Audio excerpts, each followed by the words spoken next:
ঢাকার নামকরণের প্রসঙ্গ এলে অবধারিতভাবে যে নামটি আসে সেটি হলো ঢাকেশ্বরী মন্দির। ঢাকা আর ঢাকেশ্বরী যেন একই সুতোয় গাঁথা। বাংলাদেশের রাজধানী ঢাকায় অবস্থিত এ মন্দির সরকার কর্তৃক বাংলাদেশের জাতীয় মন্দির হিসাবে স্বীকৃত।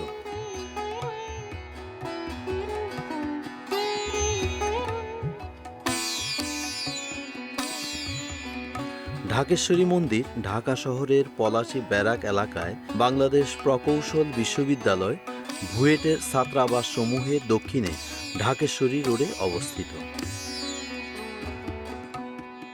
মূল মন্দির প্রাঙ্গণের বাইরে মহানগর পূজা মণ্ডপ অবস্থিত। মূল মন্দির এলাকায় ভবনগুলি উজ্জ্বল হলুদাভ ও লাল বর্ণের। মূল মন্দির প্রাঙ্গণের উত্তর পশ্চিম কোণে রয়েছে 4টি শিব মন্দির। মূল মন্দিরটি পূর্বাংশে অবস্থিত। এখানে দেবী দুর্গার একটি ধাতু নির্মিত প্রতিমা রয়েছে।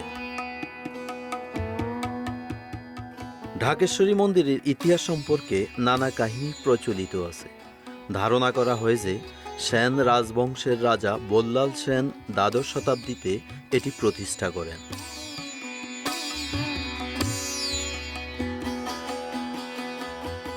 তবে সেই সময়কার নির্মাণশৈলীর সাথে এর স্থাপত্যকলার মিল পাওয়া যায় না বলে অনেক ইতিহাসবিদ মনে করেন।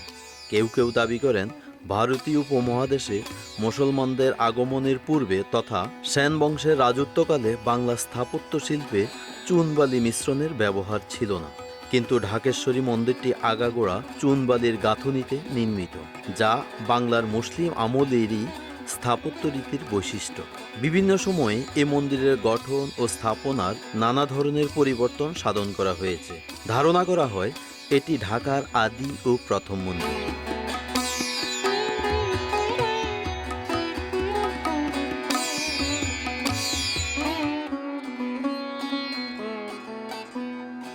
হিন্দু ধর্মাবলম্বীরা মনে করেন ঢাকেশ্বরী শব্দ থেকেই ঢাকা নামের উৎপত্তি। ঢাকেশ্বরী মন্দিরের মূল ফটক 2টি, এছাড়া মাঝখানে একটি ফটক আছে। মূল ফটকের সোজাসুজি দুর্গা মার প্রতিমা। পাশের প্রবেশ গেটের প্রবেশ পথেই নাট মন্দির আর একটু এগুলি পুকুর। পাশেই আরেকটি ভবন। এখানে 4টি শিব মন্দির আছে এবং তার পাশেই সন্তোষী মাতার মন্দির, অনুভোগের স্থান, রান্নাঘর, ফল কাটার কক্ষ, জুতা রাখার স্থান এবং পূর্ব পাশের বিশাল ভবনটি প্রশাসনিক ভবন ও কোয়ার্টার অফিস কক্ষ। গেস্ট রুম, সভাকক্ষ, লাইব্রেরি, আনসার ক্যাম্প ও পাশেই পাবলিক টয়লেট এবং মেলাঙ্গন। প্রতিটি ভবনের উপরেই যেমন শিব মন্দির ও নাট মন্দিরের গম্বুজ আছে।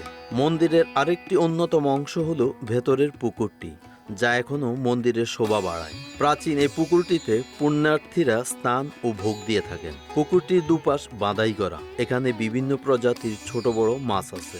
অতীতের তুলনায় মন্দিরটিকে আরো সুন্দরভাবে সাজানো হয়েছে ও সংস্কার করা হয়েছে। তার মধ্যে অভ্যন্তরে ফুলের বাগানটি অন্যতম উদাহরণ।